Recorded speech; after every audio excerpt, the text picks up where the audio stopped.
इज़्ज़त इश्क। वफ़ा यार उठ जाओ, कितना सोना है और टाइम तो देखो।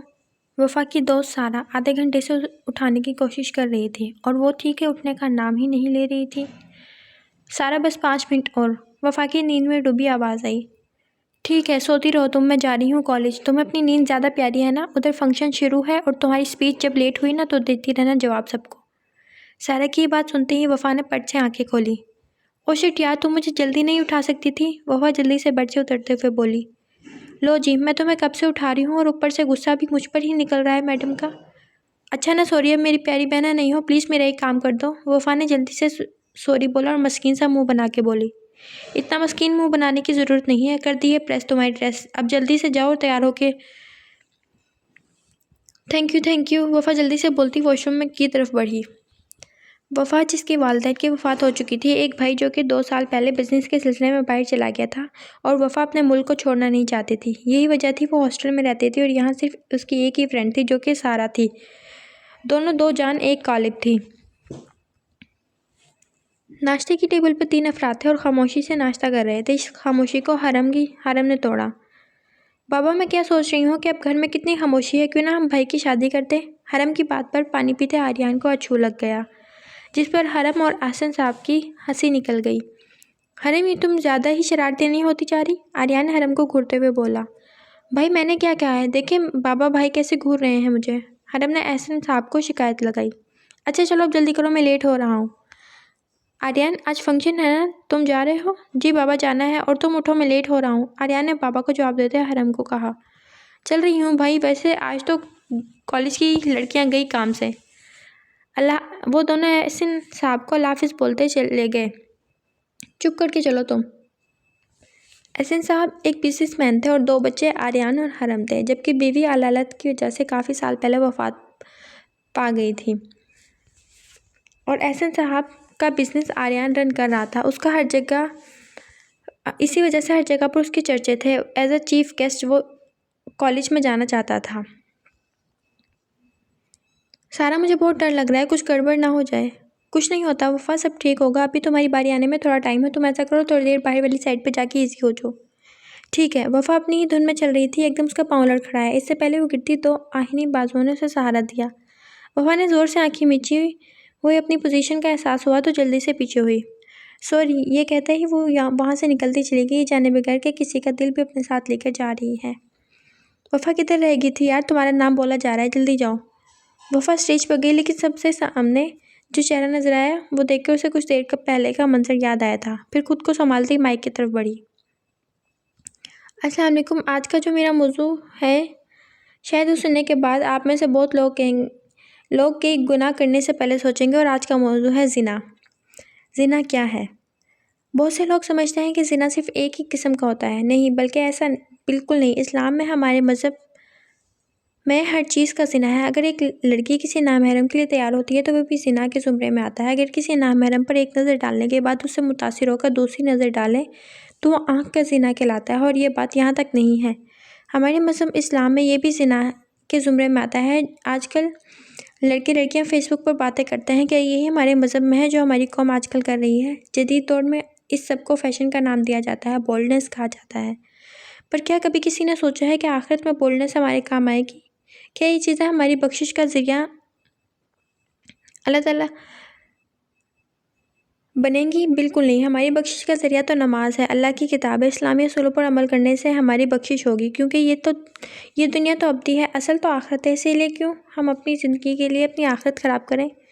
इसीलिए प्लीज़ ये दुनिया के फ़ैशन छोड़कर अपनी आखिरत को संवार लें, ये ज़्यादा बेहतर है। वैसे भी कुरान मजीद में इरशाद है, अच्छी औरतों के लिए अच्छे मर्द और बुरी औरतों के लिए बुरे मर्द लिख दिए गए हैं। और फिर हम लोगों को चाहिए अच्छे काम करें, आप अपने आप को बुरी सोबतों से बचाएं, ताकि दुनियावी ज़िंदगी के तमाम साथ साथ आखिरत की ज़िंदगी भी समझ जाए। शुक्रिया। उसकी स्पीच के इख्तिताम पर पूरा हाल तालियों से गूंज उठा।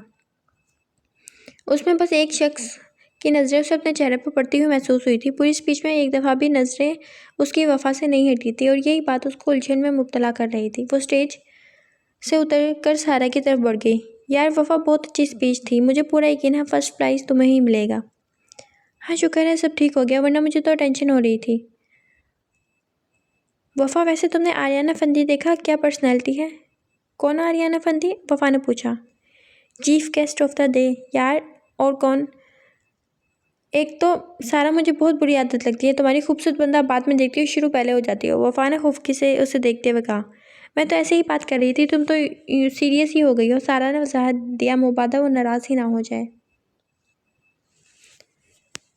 आर्यान जब हरम के साथ कॉलेज पहुंचा तो फंक्शन शुरू हो चुका था। वो अंदर की तरफ जा रहा था जब एक लड़की गिरने लगी। उसने जल्दी से आगे बढ़कर उसे पकड़ लिया और जब चेहरा देखा तो जैसे कुछ और देखना ही भूल गया था। इतनी मासूमियत थी उसके चेहरे पर, उसकी सब आंखें बिल्कुल कांच की तरह। वो तो जैसे इन आंखों में डूब गया था। वो मुसलसल इसके बारे में सोच रहा था। हालांकि वो पहली नज़र की मोहब्बत पर यकीन नहीं रखता था, पर शायद अब उसे वही पहली मोहब्बत हो गई थी। फंक्शन अपने इख्तिताम तक पहुंच चुका था। विनर्स के नाम बोले जा रहे थे। वफ़ा टेंशन से अपने हाथों को आपस में मसल रही थी। जब तकारीर में उसका नाम पहले नंबर पर बोला गया तो खुशी से सारा के गले लग गई और स्टेज की तरफ बढ़ी और जाके अपना प्राइज़ आर्याना फंदी से लिया। Congratulations miss Wafa. आर्याना फंदी ने अपनी पैगाम देती नज़रें उस पर काटते हुए कहा। Thank you sir. वफ़ा ने बमुश्किल जब्त किया और नीचे उतर आई, वरना दिल तो कर रहा था एक दो लगाते। सारी अनाउंसमेंट के बाद कॉलेज के प्रिंसिपल तशरीफ़ लाए थे। अस्सलाम वालेकुम, I hope all of you enjoy the function. आज इस फंक्शन के अख्ताम पर जो बात मैं करने जा रहा हूँ उसको सुनने के बाद शायद आप लोगों को मैं गलत लगूँ, लेकिन जो कुछ हम सोचते हैं हमेशा वैसा नहीं होता। अक्सर चीज़ें ऐसी होती हैं जो हमारी सोच के बिल्कुल बरक्स होती हैं। कहना ये चाहूँगा मैं कॉलेज छोड़ रहा हूँ क्योंकि मेरी कुछ पर्सनल प्रॉब्लम्स है और मैं आपके न्यू प्रिंसिपल आर्याना फंदी है और मुझे उम्मीद है ये इस कॉलेज को बहुत अच्छे से रन करेंगे। बस लास्ट पे ये कहूँगा, अपनी दुआ में याद रखिएगा। शुक्रिया।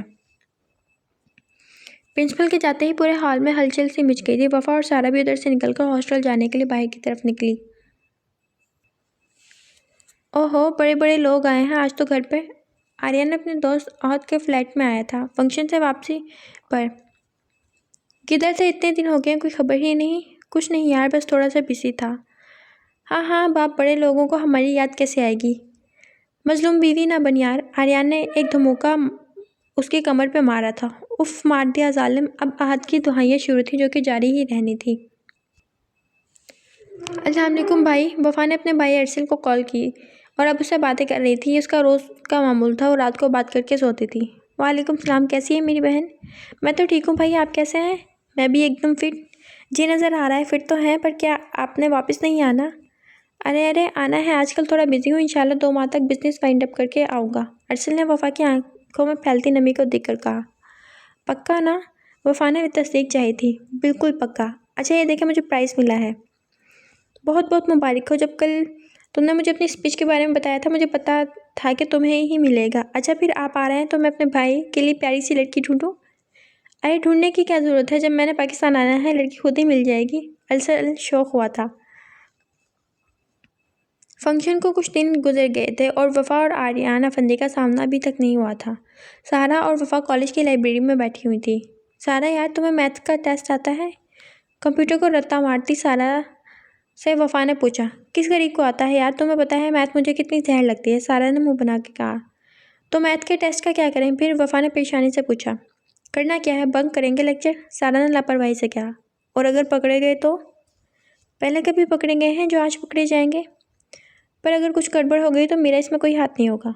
ठीक है यार, अभी तो चलो ना, कंप्यूटर का लेक्चर ले लो। वफ़ा ने कहा। चलो भाई। दोनों को मैथ से अल्लाह वास्ते का बैर था। ये दोनों ना ज़्यादा नालायक स्टूडेंट थी, बस लापरवाह सी थी।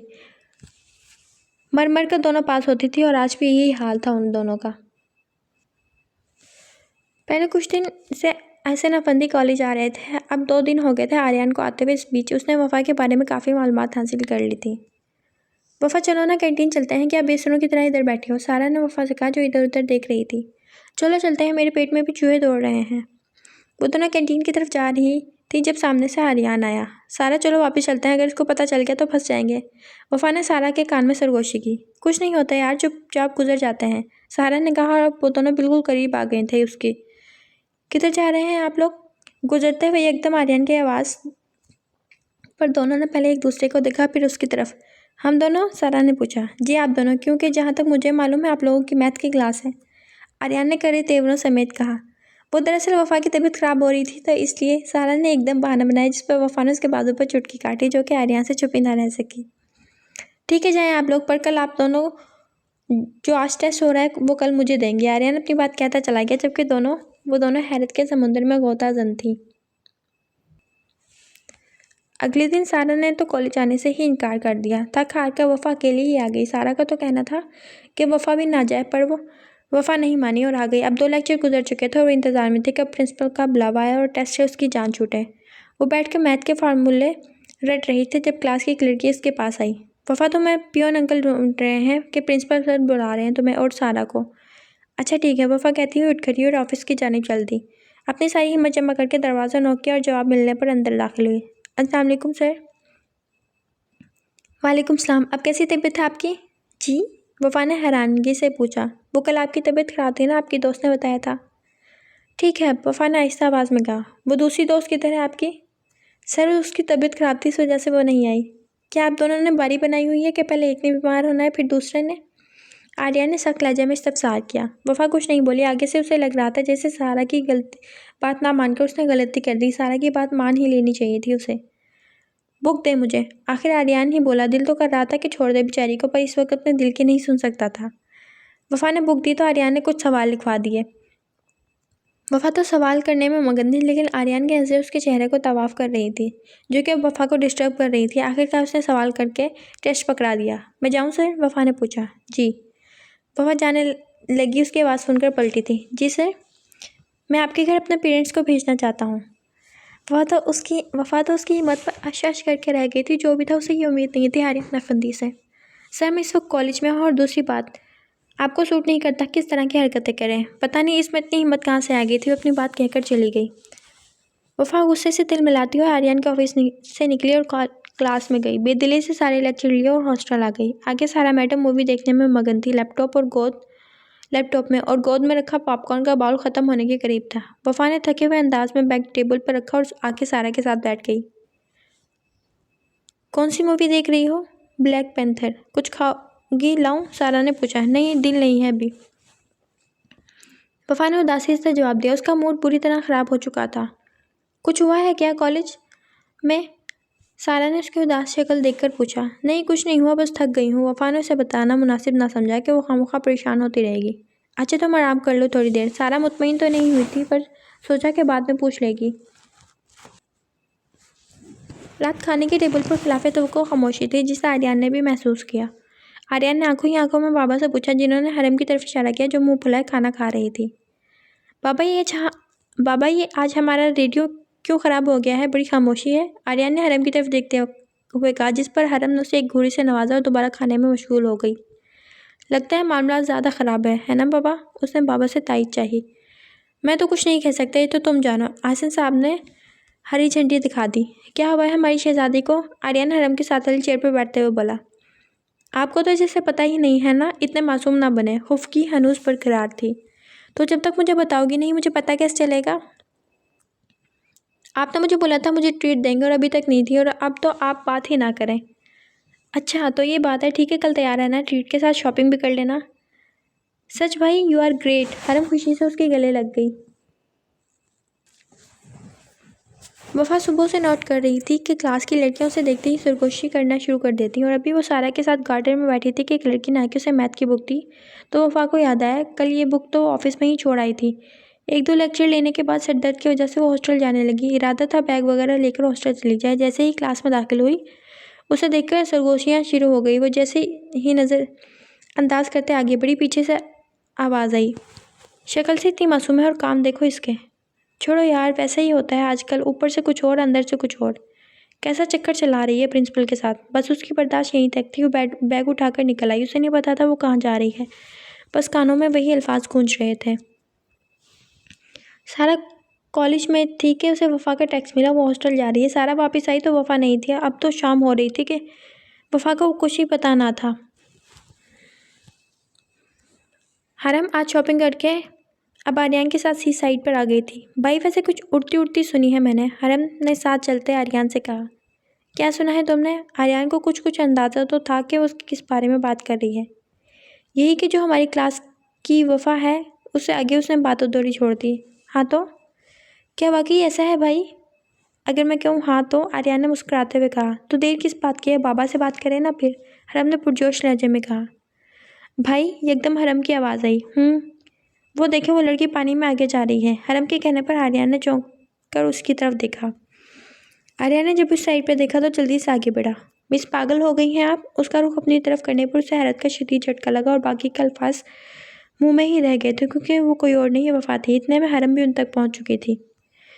वफा, तुम इधर क्या कर रही हो? ये क्या हालत बनाई है अपनी? हरम ने वफा को देखकर पूछा, क्योंकि उनकी काफ़ी अच्छी जान पहचान थी। वफा आगे से कुछ नहीं बोली, वो बस आर्यन को ही देखे जा रही थी।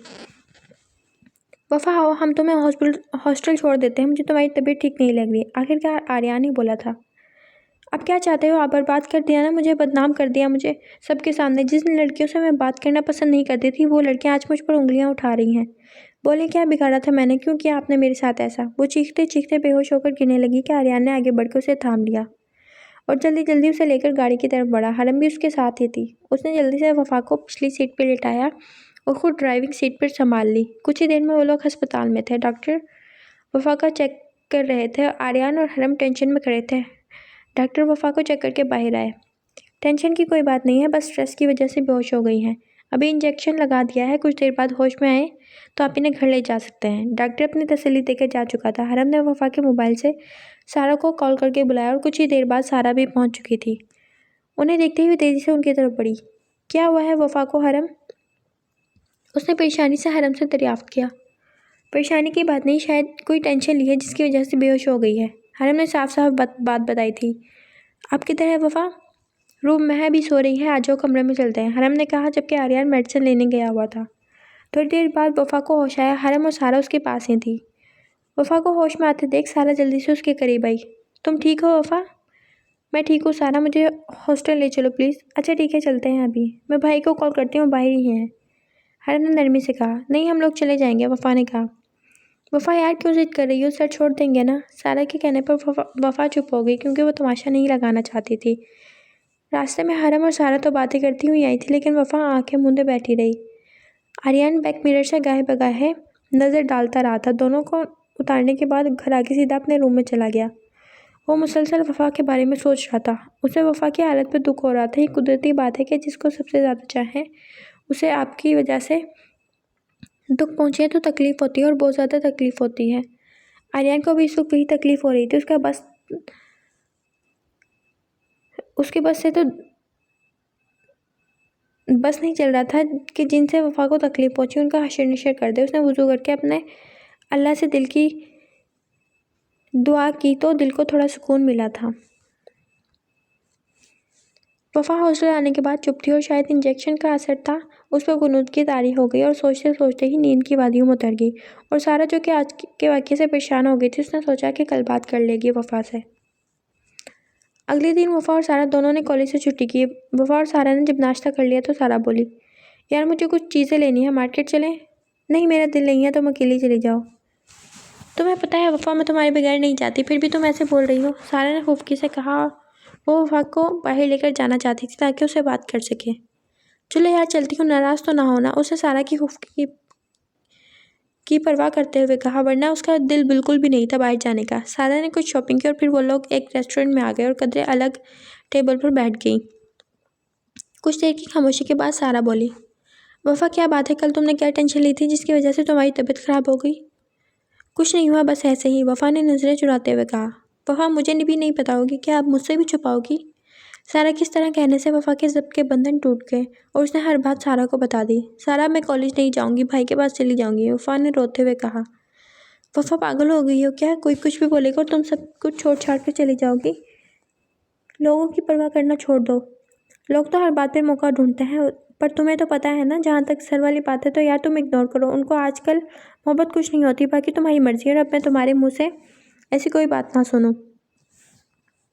और सारा के समझाने का ये असर हुआ कि वफा ने लोगों की परवाह करना छोड़ दी। कोई क्या बातें करता है, अब उसे फ़र्क नहीं पड़ता था। वो अपनी पूरी तवज्जो अपनी पढ़ाई को दे रही थी। काफ़ी दिन से उसके टेस्ट स्टार्ट थे जो आज ख़त्म हुए थे, इसलिए वफा और सारा ने हॉस्टल आके जी भर के अपनी नींद पूरी की और शाम होने वाली थी। अब सारा मैडम तो उठ गई थी, पर वफा के उठने के कोई इम्कान नज़र नहीं आ रहे थे, और सारा जी भर कर बोर हो रही थी।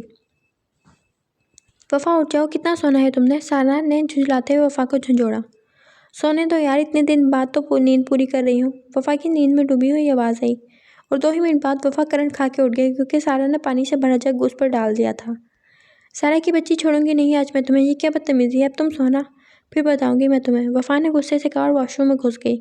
15 मिनट बाद वो बाहर निकली तो सारा मैडम तैयार होकर बैठी थी। वफ़ा जल्दी से तैयार हो जाओ, फिर न्यू मूवी आई है, देखने चलते हैं। मूवी का नाम सुनकर उसके मुंह से बेजारी फ़ौरन गायब हुई। वो दोनों जब तैयार होकर बाहर निकली, शाम पूरी तरह अपने पर फैला चुकी थी। सबसे पहले वो सिनेमा हॉल गई, वहाँ मूवी देखी, जबकि सारा तो इमोशनल सीन बाद में आता था और रोने पहले बैठ जाती थी। सारा, आइंदा से मैं तुम्हारे साथ मूवी देखने कभी नहीं आना, इतना तंग करती हो तुम, जब देखो सैलाब आ रही होती हो। वफ़ा ने उसको अच्छी खासी झाड़ पिलाई थी क्योंकि आधे से ज़्यादा मूवी तो उसने सारा को टिश्यू पकड़ाते गुजार दी थी। यार अब बंदा रो भी ना, सारा ने खुपकी से कहा। अच्छा ना, नाराज़ क्यों हो रही हो? मजाक कर रही थी मैं। वो दोनों बातों में इतनी मगन थी उन्हें पता ही ना चला कोई उनकी तस्वीरें ले रहा था। आर्यन, तुमने मुझसे बात की थी उस दिन, तो अभी देर क्यों कर रहे हो? घर का एड्रेस दो, फिर किसी दिन चलते हैं। आसन अफंदी और वो नाश्ता कर रहे थे जब आसन साहब ने बात की। बाबा अभी नहीं, अभी कुछ दिन रुक जाएं, कुछ मामला ठीक हो जाएं फिर जाइएगा, आर्यन ने कहा। ठीक है, जब जाना हो मुझे बता देना। Thank you Baba, thank you so much.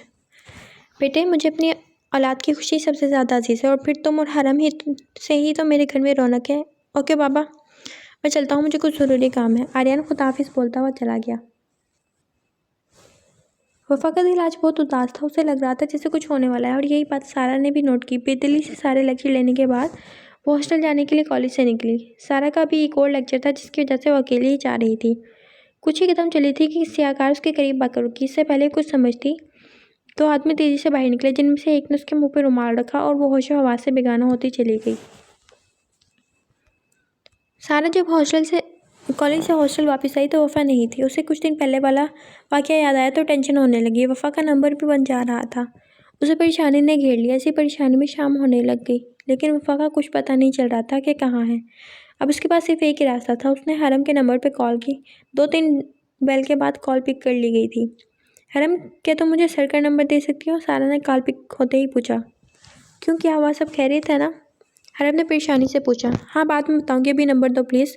ठीक है, मैं सेंड करती हूँ। हरम ने नंबर सेंड किया तो सारा ने जल्दी से कॉल मिलाई, पर नंबर बिजी जा रहा था। 2-3 दफ़ा कॉल करने पर कॉल पिक कर ली गई। अस्सलाम वालेकुम सर।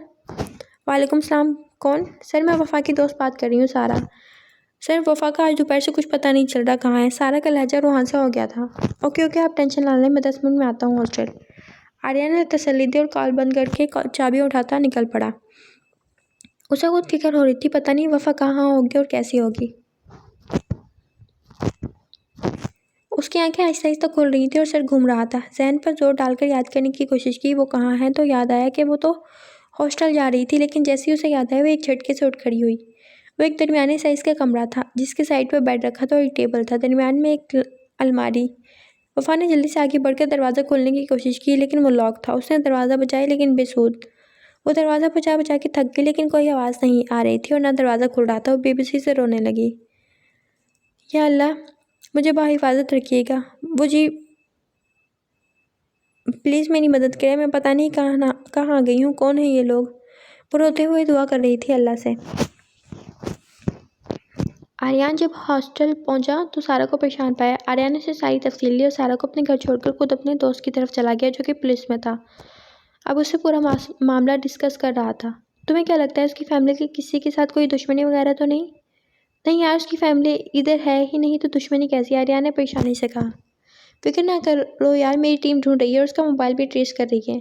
और अगर उसकी फैमिली की किसी के साथ दुश्मनी नहीं है तो मुझे यकीन है ये काम एक ही गिरोह का है जो कि लड़कियां शहर के रेड लाइट एरिया में ले जाते हैं। ये बात सुनकर आर्यन को अपने पाँव से ज़मीन निकलती हुई महसूस हुई थी। क्या तुम्हें कन्फर्म है? आर्यन ने अपने हवास काबू में करते हुए पूछा। अब देखते हैं, चांस तो इसी के ही है। ठीक है यार, कुछ पता चले तो मुझे फ़ौरन कॉल करना, मैं चलता हूँ। आर्यन कहता हुआ उठ खड़ा हुआ क्योंकि इधर से निकल कर उसे जल्द से जल्द वफ़ा तक पहुँचना था।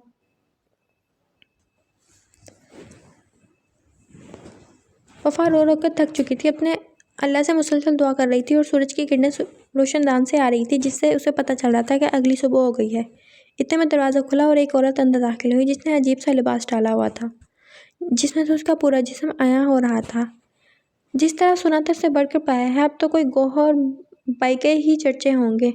कौन है आप? क्यों लाए हैं मुझे यहाँ? वफा ने खौफजदा लहजे में पूछा। अरे चंदा, जल्दी किस बात की है? पहले नाश्ता खा लो, फिर अच्छे से तैयार होना, क्योंकि एक हीरे की कीमत जितनी जल्दी लग जाए इतना ही अच्छा होता है। वो कहती हुई चली गई, लेकिन उसके लफ्ज़ों से वफा की रीढ़ की हड्डी सुनसना उठी थी। खाना खा लो जल्दी से। गौहर बाई के साथ जो लड़की आई थी उसने वफा को खाने की तरफ मुतवज्जो किया। नहीं, मुझे नहीं खाना कुछ भी, मुझे वापस जाना है। क्यों लाए हो मुझे?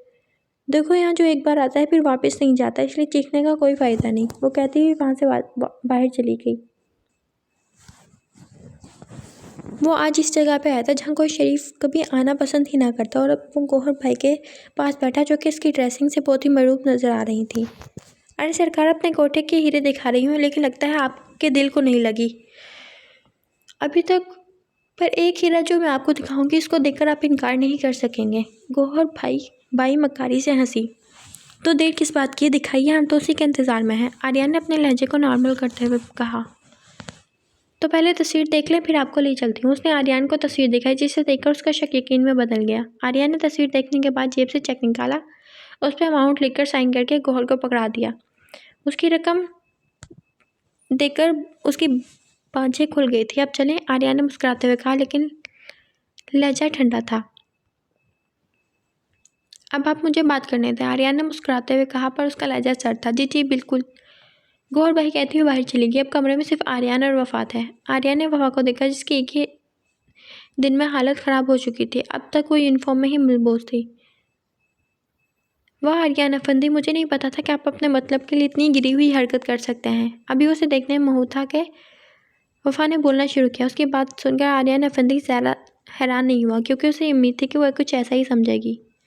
मैं तुम्हें सारी सफाई खर्चा कर दूंगा, फिलहाल तो अभी तुम निकाह के लिए तैयार हो जाओ, क्योंकि अभी काजी और लोग आते ही होंगे। निकाह? कैसे निकाह? मैं कोई निकाह नहीं करूँगी।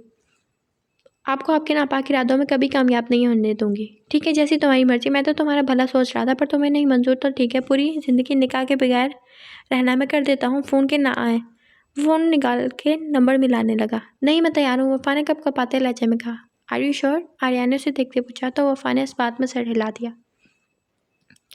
ठीक है, आर्यन ने कहा, बाहर निकल गया, जबकि अपनी बेबसी पर रो रही थी। दुनिया में जिस शख्स से उसे शदीद नफरत थी, किस्मत ने उसे उस शख्स के सामने ला खड़ा कर दिया था। अगले आधे घंटे में काजी आ चुका था। वफ़ा ने इसी हालत में इजाबत कबूल के मराहिल तय किए। हर कोई हैरान और परेशान खड़ा था। कभी ऐसा भी हुआ है कि एक कोठे पर किसी ने निकाह किया हो, इतनी इज्जत दी हो? आज तक तो सब अपने हवस मिटाने आते थे। सब रश्क भरी नज़रों से वफ़ा को देख रहे थे। अभी काजी को गए कुछ ही मिनट गुजरे थे कि वफ़ा होशो हवास से बेगाना हो गई। आर्यन ने जल्दी से उसे उठाया और जाके गाड़ी में डाला। खुद आके ड्राइविंग सीट संभाली।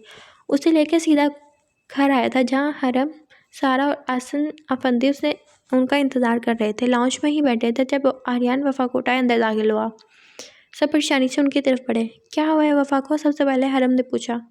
कुछ नहीं, बेहोश हो गई है, वो कहता। वो उसे अंदर लेकर अंदर की तरफ बढ़ा और जाके हरम के रूम में लिटाया और खुद डॉक्टर को कॉल करने लगा, क्योंकि और फिर कुछ ही देर बाद डॉक्टर आ चुका था और चेकअप कर रहा था। वफ़ा को चेक करके आर्यन की तरफ नोचा हुआ। वीकनेस और टेंशन की वजह से बेहोश हो गई हैं, इनको स्ट्रेस ना लेने दें, इंशाल्लाह कुछ देर बाद होश आ जाएंगे। शुक्रिया डॉक्टर साहब। आर्यन ने शुक्र अदा किया और डॉक्टर को बाहर छोड़ने चला गया, जबकि सारा और हरम उसके पास ही बैठ गई थी और हसन साहब अपने कमरे की तरफ बढ़ गए। उसकी आंखें खुली तो अपने पास सारा को पाया तो झटके से उठ बैठी। लेटी रहो वफ़ा, तुम्हारी तबीयत ठीक नहीं है, सारा ने कहा। सारा, उस आदमी ने मेरे साथ धोखा किया है, मुझसे धोखे से निकाह कर लिया। वफ़ा जानी अंदाज में चीखी। वफ़ा होश करो यार, सर तो तुम्हें बचा के लाए हैं वहाँ से। सारा ने समझाने की कोशिश की। तुम नहीं समझोगी सारा, ये सब प्लान था उसका। वफ़ा रोते हुए बोली थी। अच्छा ठीक है, मैं समझ गई, पर प्लीज़ रो ना यार, तुम्हारी तबीयत ख़राब हो जाएगी फिर। सारा ने उसकी हालत के पेश नज़र कुछ कहना मुनासिब ना समझा। फिर थोड़ी देर बाद वफ़ा को थोड़ा सा खाना खिला के दवा दी, जिससे वो थोड़ी ही देर बाद सो गई। वफ़ा की तबीयत अब पहले से काफ़ी बेहतर थी। अब 3 दिन हो गए थे वो अभी तक कॉलेज नहीं गई। सारा हॉस्टल चली गई तो उसने भी बोला था, लेकिन एहसन अफंदी ने उसे रोक लिया और आर्यन तो वो मुकम्मल नज़रअंदाज कर रही थी। अभी भी वो अपने और हरम के कमरे में थी। हरम अपनी किसी दोस्त की तरफ गई हुई थी जब आर्यन कमरे में आया। कैसी तबीयत है? वो संजीदा मगर नरम लहजे में पूछ रहा था। वफ़ा ने कोई जवाब ना दिया। अच्छा कल तैयार रहना कॉलेज के लिए, पहले ही बहुत छुट्टियाँ हो गई है। उसने खुद ही दोबारा बात की। मैं कॉलेज नहीं जाऊँगी अब, वफ़ा ने अब की बार जवाब दिया। क्यों नहीं जाओगी? बस मैंने नहीं पढ़ना।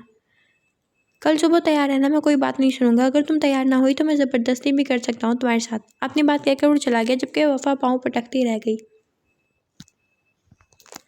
अगले दिन सुबह हरम का ऑफ था, क्योंकि उसके और वफ़ा के सब्जेक्ट मुख्तलिफ थे। हरम तो मज़े से सो रही थी, जबकि वफ़ा उठी हुई थी, लेकिन उसका जाने का कोई इरादा नहीं था, इसलिए लेटी रही। लेकिन ये मज़ा भी कुछ पल का ही था। कुछ देर बाद मुलाजमा वफ़ा को बुलाने है, लेकिन उसने बोल दिया उसने नहीं जाना और खुद मुँह तक कंबल लिपेट लिया। कुछ ही मिनट गुजरे होंगे कि दरवाजे पर नॉक हुआ, मगर वो अभी अपने नाम की एक थी, बेइज्जत बनकर लेटी रही। कुछ ही पल गुजरे कि वफ़ा ने कंबल मुँह से हटाया और दरवाजे की तरफ देखा और शुक्र का सांस लिया। पर वो सांस सीने में ही अटक गया, क्योंकि आर्यन बिल्कुल उसके सर पर खड़ा था, उसे बगौर देख रहा था। उसकी इस तरह देखने पर एक जानदार मुस्कुराहट ने उसके लबों पर हाथ आ गया। तैयार क्यों नहीं हुई? अभी तक लेट हो गई तो मैं कोई फिक्र नहीं करूँगा, आर्यन ने मुस्कुराते हुए कहा। मैं भी आपसे बोल दिया था कि मैं नहीं जाऊँगी। क्यों नहीं जाओगी? क्या अपनी पढ़ाई आधे में ही छोड़ दोगी? देखो, मुझे तो कोई एतराज़ नहीं होगा तुम्हारे ना पढ़ने पर, लेकिन बाद में तुम्हें ही फील होगा, कहाँ मैं पीएचडी और कहाँ तुम। आर्यन का लहजा हनूज शरारती था। मैंने नहीं पढ़ना, कह दिया ना, एक दफ़ा क्यों मुझे तंग कर रहे हैं? वफ़ा ने गुस्से से कहा। तो फिर ठीक है, बाबा से कहता हूँ रुखसती अभी कर दें, क्योंकि मैं तो तुम्हारी पढ़ाई की वजह से मना कर रहा था। आर्यन ने बगौर उसकी आंखों में देखते हुए कहा। वफ़ा उसके इस तरह कहने पर सिर पटा गई और जल्दी से घबरा कर उठ गई। मैं नीचे इंतज़ार कर रहा हूँ, 5 मिनट के अंदर तैयार होकर नीचे पहुँचो, वो कहता हुआ चला गया, जबकि वफ़ा गुस्से से वॉशरूम की तरफ बढ़ गई।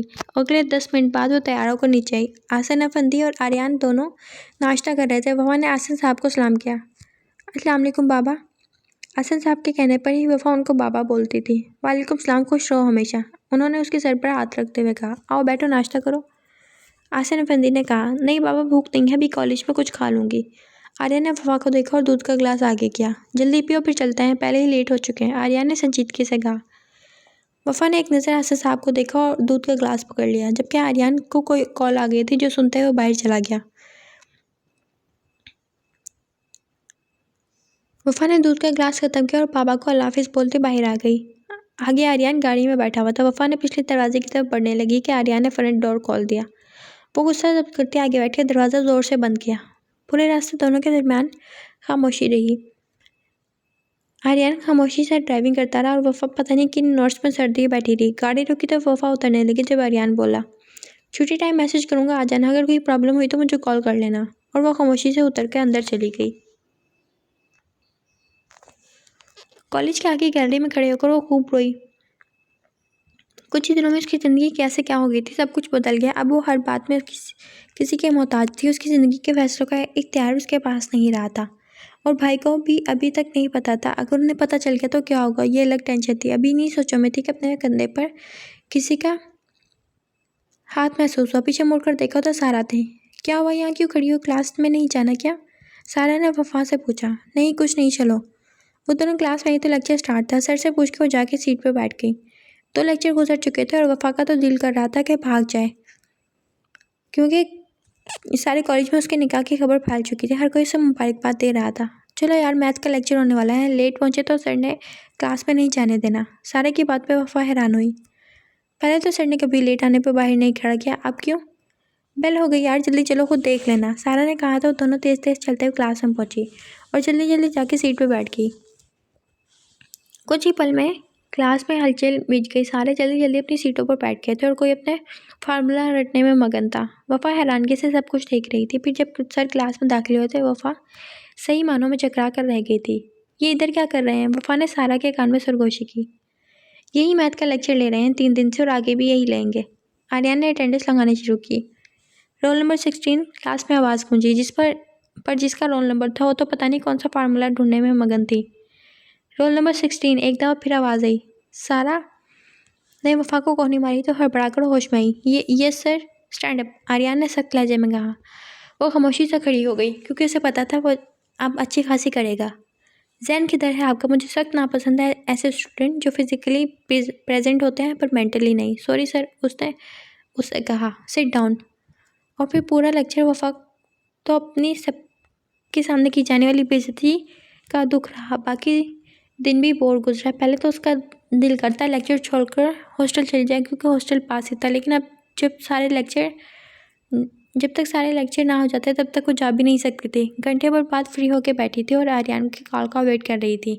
और अब तो सारा भी जा चुकी थी। भला आखिर कुछ देर बाद वफ़ा का फ़ोन रिंग किया तो आर्यन का ही मैसेज था।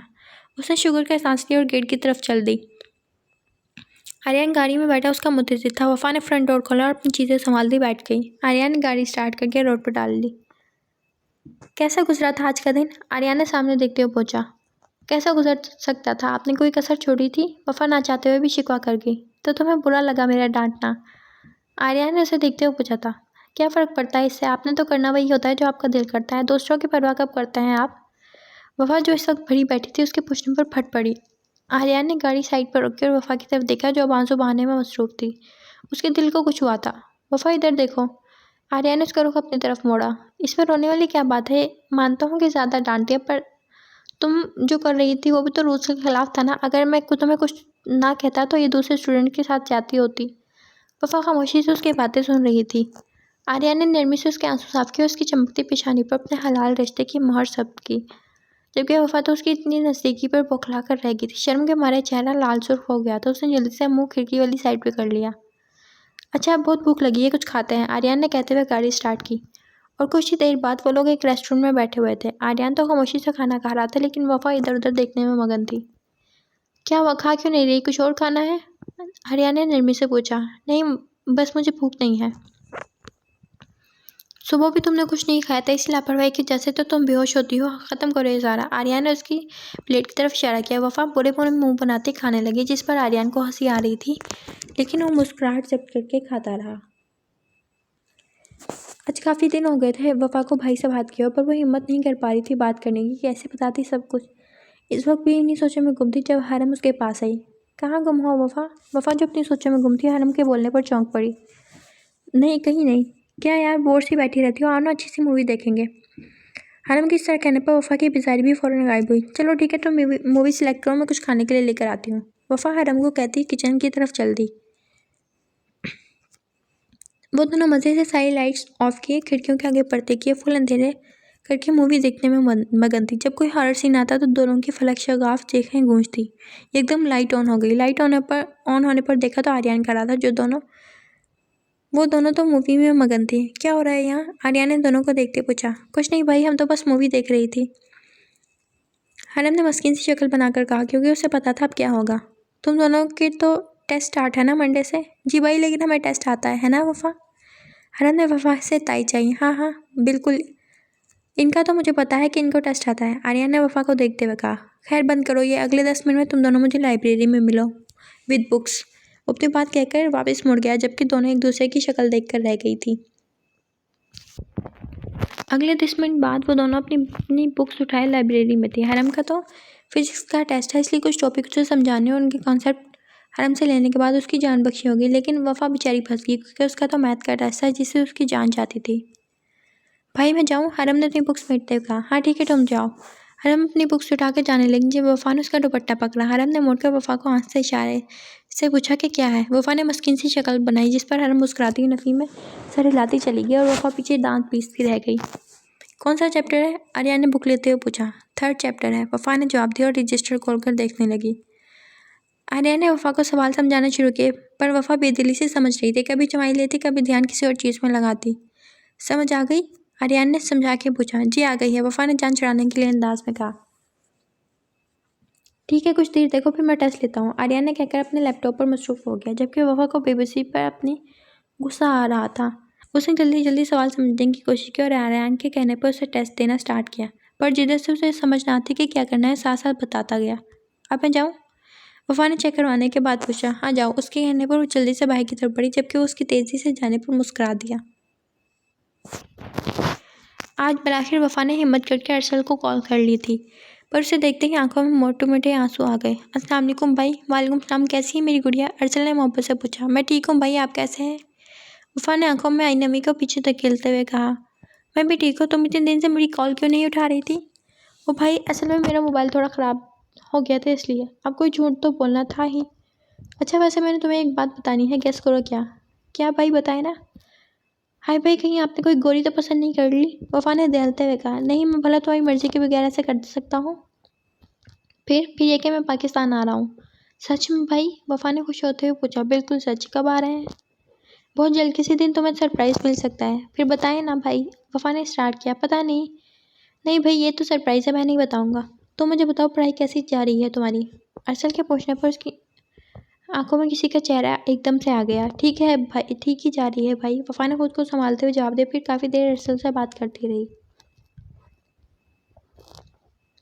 वफ़ा और हरम आर्यन के साथ ही कॉलेज जाती थी और वापसी पर कभी आर्यन या ड्राइवर के साथ आती। हरम को तो कॉलेज से छुट्टियां थी, तो वो कुछ दिन के लिए अपनी खाला के पास चली गई। वफ़ा को भी साथ आने का कहा, लेकिन उसने कॉलेज का कहकर टाल दिया।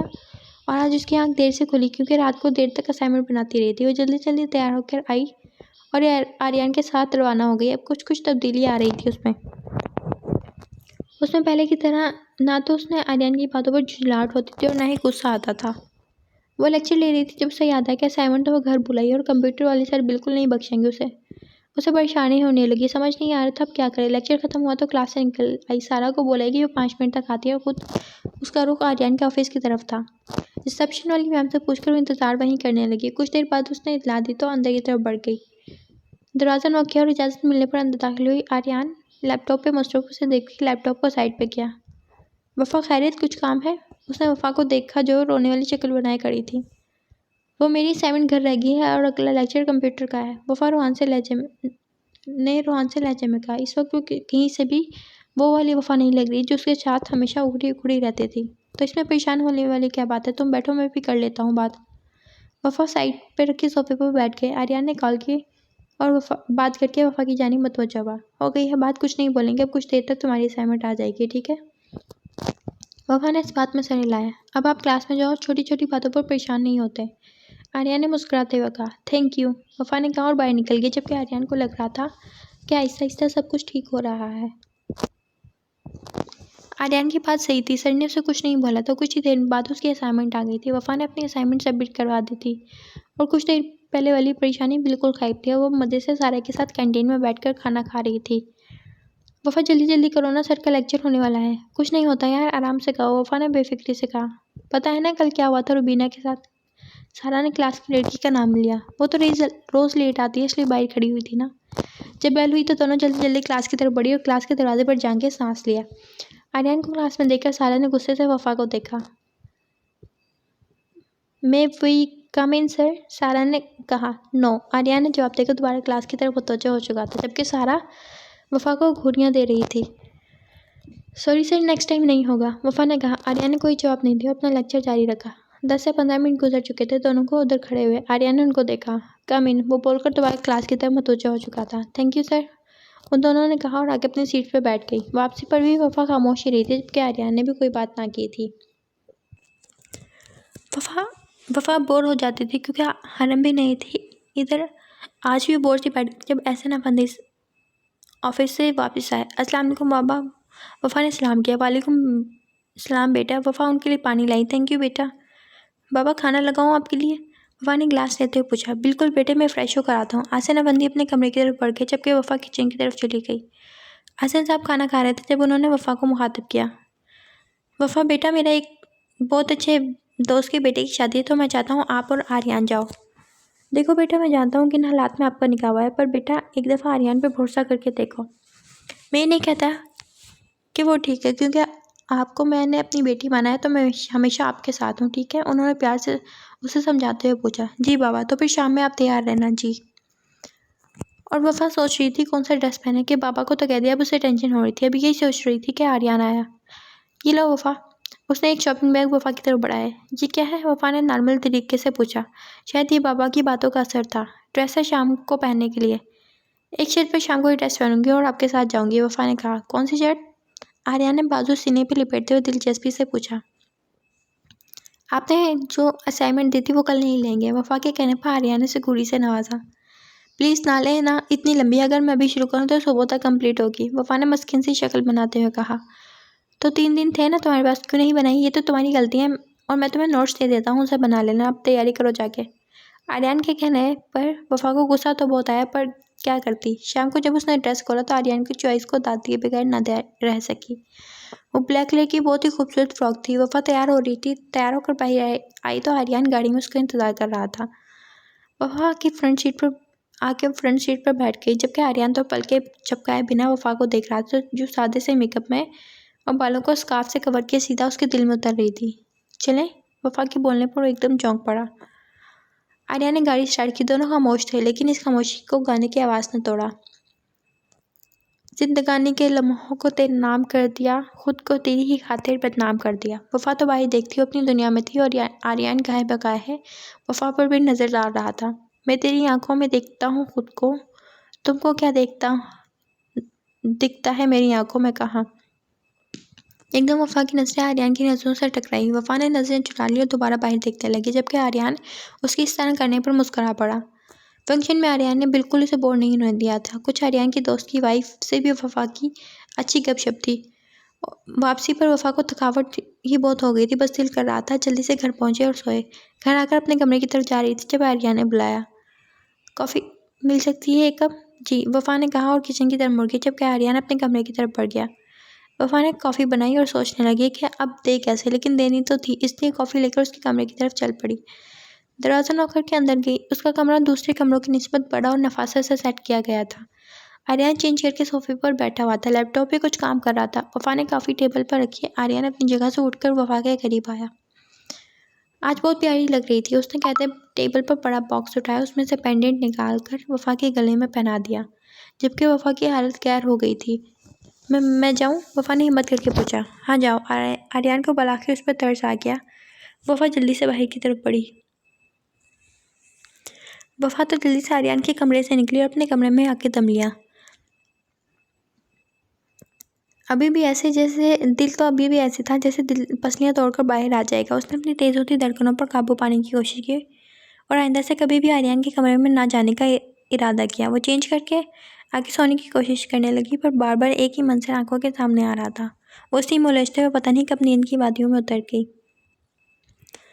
अगली सुबह निहायत रोशन और चमकदार थी। वो शीशे के सामने खड़ी तैयार हो रही थी। एकदम उसकी आंखों में रात का मंजर घूम गया। वो बेख्तियारी में ही उसका हाथ अपनी गाल की तरफ गया। वहाँ अभी भी उसका लम्स महसूस हो रहा था। उसने सर झटका अपनी तैयारी में मसरूफ़ हो गई।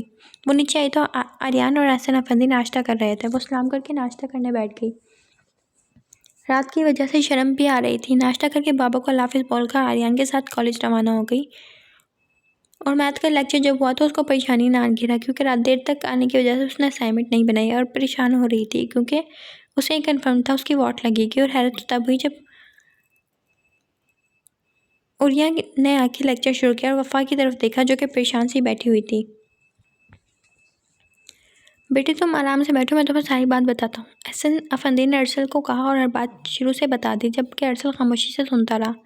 बेटे कोई ज़बरदस्ती नहीं है, तुम आगे बेहतर जानो वो करो। मैं तुम्हारे फैसले में तुम्हारे साथ हूँ, पर उनको भी तुम अच्छी तरह जानते हो। मैं यकीन से कह सकता हूँ वफा के लिए वो एक बेहतरीन साबित होगा। एहसन अफंदी ने उसे समझाते हुए कहा। अरसल कुछ देर खामोश रहा, फिर बोला, अंकल मुझे समझ नहीं आ रही है आपका शुक्रिया कैसे अदा करूं। आपने मेरी बहन को बचा के मेरे ऊपर बहुत बड़ा एहसान किया है। मैं आपका और आर्यन का शुक्रगुजार हूं और मुझे उम्मीद है आप जो कह रहे हैं वो बिल्कुल सही साबित होगा, एहसन ने कहा, जबकि वफा पहले ही जा चुकी थी। आर्यन जो कि परेशान सा था कि अरसल पता नहीं क्या बोलेगा, उसके इस तरह बोलने पर शुक्र का सांस लिया और मसरूर सा होकर मुस्कुरा दिया।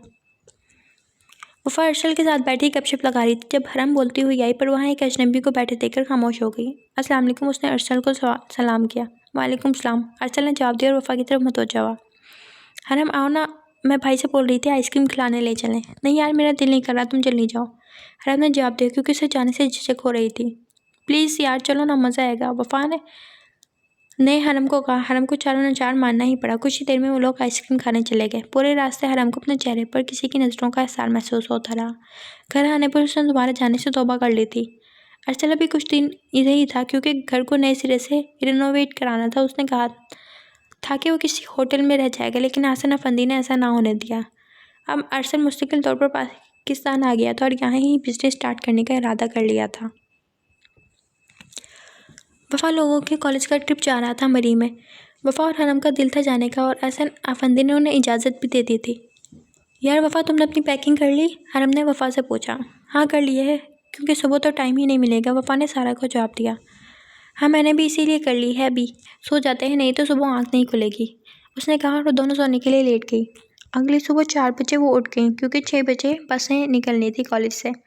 हरम और वफा दोनों आर्यन के साथ कॉलेज पहुंच गई। पूरे सफ़र वफा तो सोती हुई गई थी, जबकि हरम का हाल भी उससे मुख्तलिफ ना था। सिर्फ सारा बेचारी थी जो कि जागती रही थी। मरी पहुंचकर स्टूडेंट जब सारे कुछ देर के लिए होटल में आराम करने के लिए चले गए। वफा और सारा तो सो गई थी।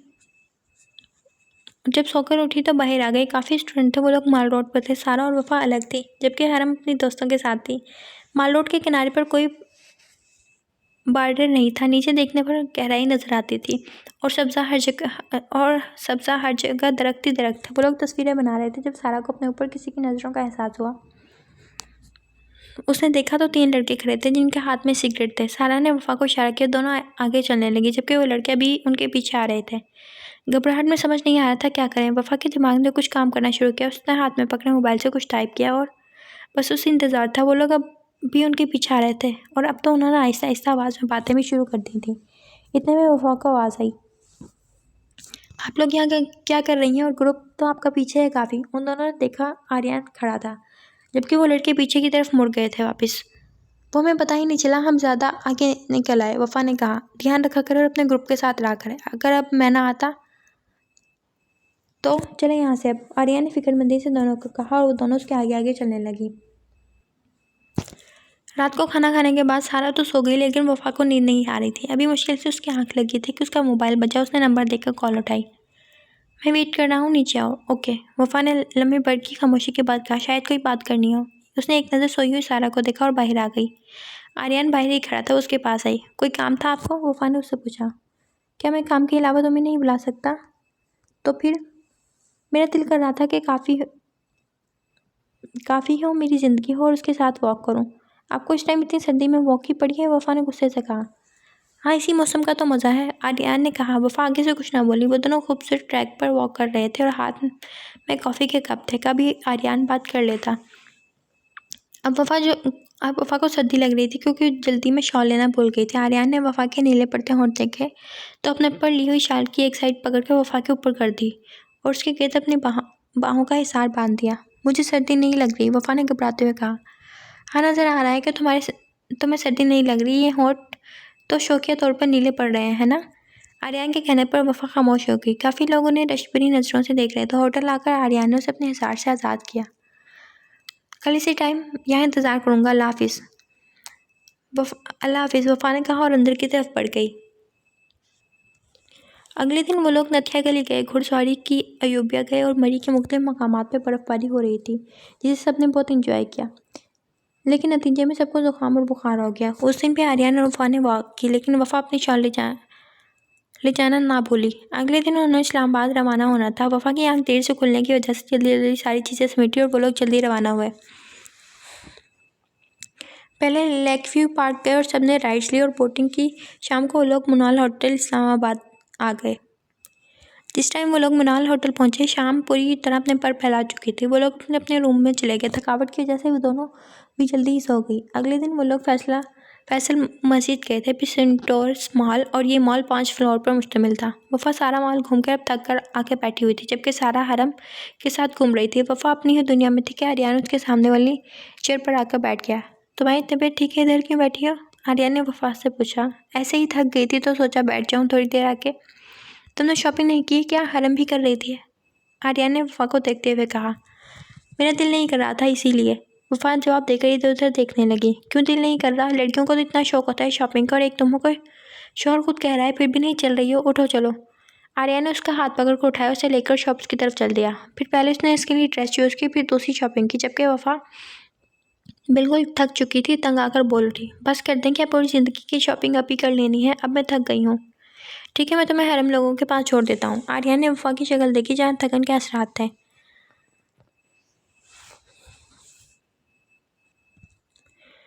वो उसे हरम लोगों के पास आया, उधर छोड़कर खुद चला गया। कुछ देर बाद वो लोग उधर से मोनूमेंट पाकिस्तान गए, जो कि बहुत खूबसूरत मकाम है, और ये मकाम कुछ साल पहले तामीर किया गया, जो कि 4 बड़ी और 3 छोटी दीवारों पर मुश्तमिल था। 4 बड़ी दीवारें पाकिस्तान के सूबों को ज़ाहिर करती और 3 छोटी दीवारें गिलगित बल्तिस्तान, आज़ाद कश्मीर और कबायली इलाका जात के ज़ाहिर करती हैं। उनको इस तरह तामीर किया गया था कि गुलाब की पत्तियों का गुमान होता था। और फिर वो लोग वर्सा म्यूज़ियम गए, जो कि यादगार कल्चर म्यूजियम है। उधर से लोग वापस मिनाल होटल आ गए। वफा तो आते ही बेड पर गिर के उस दुनिया से गाफिल हो गई। अगले दिन उन लोगों ने वापस आना था। पहले वो लोग फातिमा जिन्ना पार्क गए, जो कि एक बहुत खूबसूरत पार्क था, जहाँ एक बारात दरी थी जिधर उन्होंने तस्वीरें बनवाई। बहुत से स्टूडेंट्स के इसरार पर वफा और आर्या ने उधर पिक्स बनवाई। इस पार्क में बहुत सारे तालाब थे जो कि खूबसूरत मंजर पेश कर रहे थे। इधर से वो लोग वापसी के लिए रवाना हो गए। वो लोग घर पहुंचे, सबका थकन से पूरा हाल था, इसलिए आते ही सब अपने अपने कमरों में चले गए। अगले दिन वफा और हरम दोनों छुट्टी पर थी। वो दोनों और पूरा दिन उन लोगों ने सो के गुजारा था। अरसल ने घर की रिनोवेशन मुकम्मल हो गई थी। अब 1-2 दिनों तक वफा ने और उसने इधर शिफ्ट हो जाना था। रात के टाइम जब अहसन साहब अपने कमरे में थे तो अरसल उनके कमरे की तरफ गया, दरवाज़ा नॉक करके अंदर गया। अरे अरसल बेटा आओ। अरसल साहब अहसन साहब ने उसे देखते हुए कहा, क्योंकि उनको अरसल काफ़ी अच्छा लगता था। सुबह से वो आर्यन के यूनिवर्सिटी ज़माने से जानते थे। अंकल मुझे आपसे कुछ बात करनी है। जी बेटा करो, क्या बात है। अंकल ऐसे मौक़ों पर अक्सर बड़ी बात करते हैं, लेकिन आप तो जानते हैं हमारे बड़े तो आप ही हैं। बेटा खुलकर बात करो, मैं तो आपके साथ हूँ।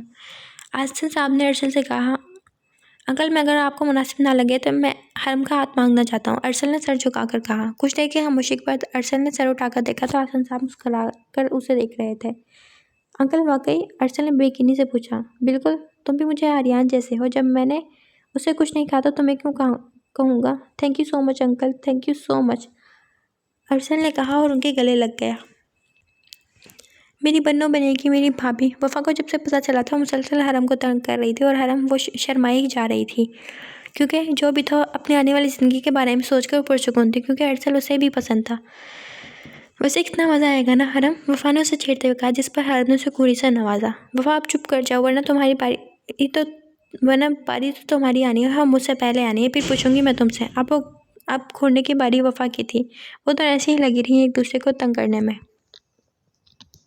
वफा और अरसल दोनों अपने घर जा चुके थे। वफा की रुखसती की 1 महीने बाद तय हुई थी। हरम का निकाह था, क्योंकि तब उन लोगों की छुट्टियां थी। जब से वफा घर आई, आर्यन रोज़ उसे कॉल करता। कॉलेज में बात ना होने के बराबर होती थी। शादी की तैयारियां शुरू हो चुकी थी। वफा भी बैठ के मैथ के सवाल कर रही थी और साथ आर्यन को भी कोस रही थी, जिसने कल का टेस्ट दे दिया था। वो सवाल कर रही थी जब उसका मोबाइल बजा। उसने नंबर देखा तो आर्यन का था। वफा ने कॉल पिक करके कान से लगाया फ़ोन। अस्सलाम वालेकुम, वफा ने सलाम किया। बस सलाम, क्या हाल है। ठीक हूँ, आप कैसे हैं। अभी का तो पता ही नहीं, पर जब तुम आ जाओगी तब बिल्कुल ठीक हो जाऊंगा, आर्यन ने मखमूर लहजे में कहा। उसकी बात पर वफा के गाल गुलाबी हुए। अगर आपने ऐसी ही बातें करनी है तो मैं फ़ोन बंद करने लगी हूँ, वफा ने धमकी दी। कैसी बात है, आर्यन ने अनजान बनते हुए पूछा। मैं फ़ोन बंद करने लगी हूँ, वफा ने कहा। अच्छा नहीं करता। ये बताओ क्या कर रही हो। आर्यन जल्दी से बोला। मुबादा वो फ़ोन ही ना बंद कर दें। आपने जो कल के लिए टेस्ट दिया है उसकी तैयारी कर रही हूँ, वफा ने चिढ़कर जवाब दिया। अच्छा, वैसे मैं सोच रहा था कि कल टेस्ट ना लूँ। सच्ची, फिर मैं तैयारी ना करूँ, वफा ने खुश होते हुए कहा। मजाक कर रहा था, टेस्ट तो होगा ना लेना। वैसे तो इतनी बातें करते हैं मेरी एक बात नहीं मान सकते। बिल्कुल मान सकता हूँ, लेकिन जायज़ बात है, आर्यन ने प्यार से कहा। ना लेना, इतने लंबे लंबे सवाल हैं। वफा ने एक और कोशिश की। मेरे पास नोट्स हैं इंपॉर्टेंट सवालों के, वो भेज देता हूँ ड्राइवर के हाथ, वो कर लेना। अपनी बात करके उसने पूछा। ठीक है, कर लूँगी। अच्छा कल तैयार रहना, ब्राइडल ड्रेस लेने जाना है। ठीक है, मुझे कर देने दें, वरना कल मुझे कुछ ना कहेगा। कर लो, आखिर आना तो मेरे पास ही है ना। आर्यन के इस तरह कहने पर वफा की धड़कन एकदम तेज़ हुई। उसने जल्दी से फ़ोन बंद कर दिया। अगले दिन कॉलेज के बाद वफा आर्यन के साथ ब्राइडल ड्रेस लेने गए। आर्यन ने ड्रेस पसंद किया, जो कि वफा को भी पसंद आया था।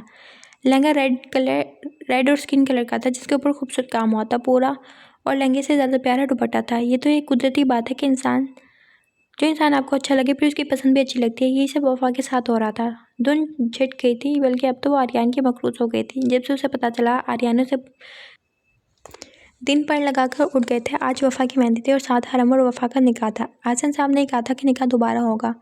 वफा और हरम का पूरा पर्दा चल रहा था आर्यन और अरसल से। अभी वो लोग पार्लर से तैयार होकर आई थी। सारा अभी उनके साथ थी। काजी और गवाहान आए तो निकाह शुरू हुआ। फिर जो रोना उन दोनों ने शुरू किया तो वहाँ मौजूद सब लोगों को रुला दिया। निकाह के बाद हरम तो फुल एंजॉय कर रही थी, क्योंकि उसका कहना था वो अपने भाई की शादी बैठ कर नहीं गुजार सकती। वफा को जब स्टेज पर ले जाया गया तो आर्यन ने आगे बढ़कर उसका हाथ थाम लिया,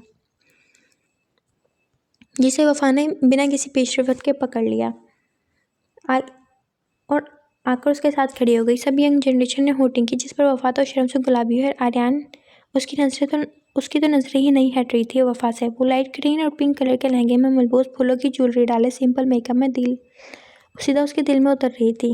और आर्यन भी वाइट शलवार कमीज में गले में ग्रीन पट्टा डाले छाया हुआ था। सारे फंक्शन में अर्शल ने भी सेम ड्रेसिंग की थी और वो भी कुछ कम ना लग रहा था। सारा और हरम आगे आगे थी हर काम में। वफ़ा आर्यन के साथ बैठने पर सिमट गई थी, शर्म से सर झुका जा रहा था। आर्यन को किसी की भी परवाह नहीं थी। वो मुसलसल वफ़ा को देख रहा था, जिस पर वो मज़ीद पजल हो रही थी। ओहद ने आर्यन को जा लिया। यार कम देख, पूरी ज़िंदगी तूने ही देखना है भाभी को। क्यों, तुम्हें क्या हसद हो रहा है कि अभी तक तुम्हारी नहीं हुई? आर्यन ने भी बर्जस्ता जवाब दिया। क्या यार, क्या करूं, कोई लड़की ही नहीं मान रही, बस दुआ करो। आज ने सारा को देखकर कहा, जिस पर सारा ने उसे खशमगीन नज़रों से देखा, क्योंकि मुसलसल उसे देख रहा था, जिस पर सारा को उलझन हो रही थी। पहले सबने बारी बारी आकर वफ़ा और आर्यन को मिठाई खिलाई और वफ़ा का तो मिठाई खा के बुरा हाल हो गया था। चलें जी, अब आप दोनों एक दूसरे को मिठाई खिलाएं। जब सब मिठाई खिला चुके थे, हरम ने आर्यन से कहा और प्लेट आगे की। आर्यन ने वफ़ा की तरफ देखा, वफ़ा ने आर्यन की तरफ देखा, उसकी आंखों में इल्तिजा थी। आर्यन ने चम्मच से थोड़ी सी मिठाई उसकी तरफ बढ़ाई। वफ़ा ने एक नज़र आर्यन को देखा और मिठाई खा ली। वफ़ा, अब तुम्हारी बारी, चलो खिलाओ भाई को। अब की बार हरम ने वफ़ा को मुखातिब किया, जिस पर सबने उल्टी की, जबकि वफ़ा मुसलसल आर्यन की तरफ देखकर नफ़ी में सर हिला रही थी। खिलाना तो पड़ेगा वफ़ा को, सारा ने उसको नफ़ी में सर हिलाते देखकर कहा। आखिरकार वफ़ा ने आर्यन को मिठाई खिलाई, जिस पर सबने एक बार फिर वोटिंग की। सबने मेहंदी का फंक्शन खूब इंजॉय किया, जबकि वफ़ा तो बैठे बैठे थक गई थी। आर्यन ने ये बात महसूस की थी, इसीलिए वो स्टेज से उतरा और अर्शल के पास आया और कुछ देर बाद वो वापस आया और वफ़ा के सामने हाथ किया। चले? वफ़ा ने नासमझी से उसे देखा। सब उनकी तरफ ही देख रहे थे। वफ़ा ने आराम से अपना हाथ उसकी मजबूत हथेली पर रखा और उठ खड़ी हुई। वो दोनों आहिस्ते से स्टेज से उतरे। वफ़ा ने अर्शल की तरफ देखा, जिसने आंखों में ही उसके साथ जाने का इशारा किया। वो वफ़ा को लेकर पार्किंग में आया और गाड़ी की दरवाज़ा खोला। वफ़ा फ्रंट सीट पर बैठ गया। आर्यन दूसरी तरफ से आके ड्राइविंग सीट पर बैठा और गाड़ी स्टार्ट करके रोड पर डाली। गाड़ी में बिल्कुल खामोशी थी। आर्यन ने स्टीरियो ऑन किया और खामोशी को गाने की आवाज़ ने तोड़ा था। नैनों की जो बात नैना जाने हैं, सपनों के राज तो नैना जाने हैं, दिल की बातें धड़कन जाने हैं, या जिस पे गुजरी वो तन जाने हैं। हम दीवाने हो गए आपके, हम तो बस इतना जाने हैं, तू मेरा सनम है, तू मेरा हमदम है, तेरे संग जीना अब सातों जन्म है। जैसे जैसे गाना चल रहा था, वफ़ा की धड़कन तेज़ हो रही थी। नज़रें ये आपकी करने लगी होशियारियाँ, कहीं कर देना ये मेरे लिए दुश्वारियाँ। इसी वक्त वफ़ा की नज़रें आर्यन की नज़रों से टकराई। आर्यन ने शौक की नज़रों में शौकी नज़र आ रही थी। वफ़ा ने एकदम उससे नज़रें चुराई और बाहर की तरफ देखने लगी। हुस्न की बात तो हुस्न ही जाने हैं, रूप के नाज तो रूप ही जाने हैं।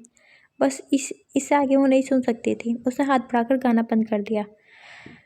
आर्यन ने कदर सुनसान जगह पर गाड़ी रोकी और वफ़ा को देखा, जो बाहर देखने में मगन थी। मुड़कर आर्यन की तरफ वो सवालिया नज़रों से देखने लगी।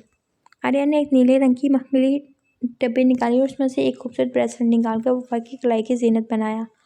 वफ़ा तो हैरत से देख रही थी कि आर्यन ने उस पर झुका और अपने प्यार का लम्स उसके होठों पर छोड़ा और वफ़ा की सिट्टी गुम हो गई थी। घनेरी पलकों के बाहर रुखसार पर सजदा रेज हो गई थी। गुलाबी होंठ अलग से उस लम्स से थरथरा रहे थे। आर्यन ने दिल लूट लेने वाला यह मंजर देखा और फिर इसकी हालत पर तरस खाते उसे छोड़ा और गाड़ी दोबारा स्टार्ट की।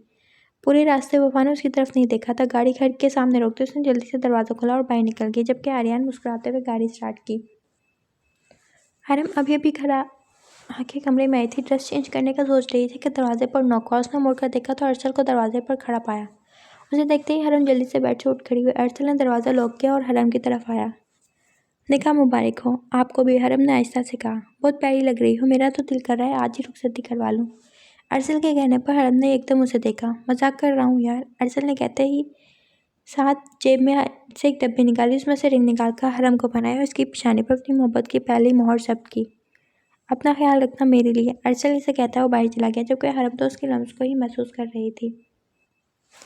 अगले दिन वफ़ा को सुबह से ही घबराहट हो रही थी। घबराहट में कुछ खाया ही नहीं जा रहा था, बस बात बात पर आंसू निकल रहे थे। अर्शल भी कितनी दफ़ा समझा चुका था। शाम टाइम वो पार्लर से तैयार होकर मैरिज हॉल पहुंची। सारा उसके साथ ही थी और बारात आ चुकी थी और आर्यन को बस वफ़ा का इंतज़ार था। एकदम सारी लाइट्स ऑफ हो गई। दरमियान में वफ़ा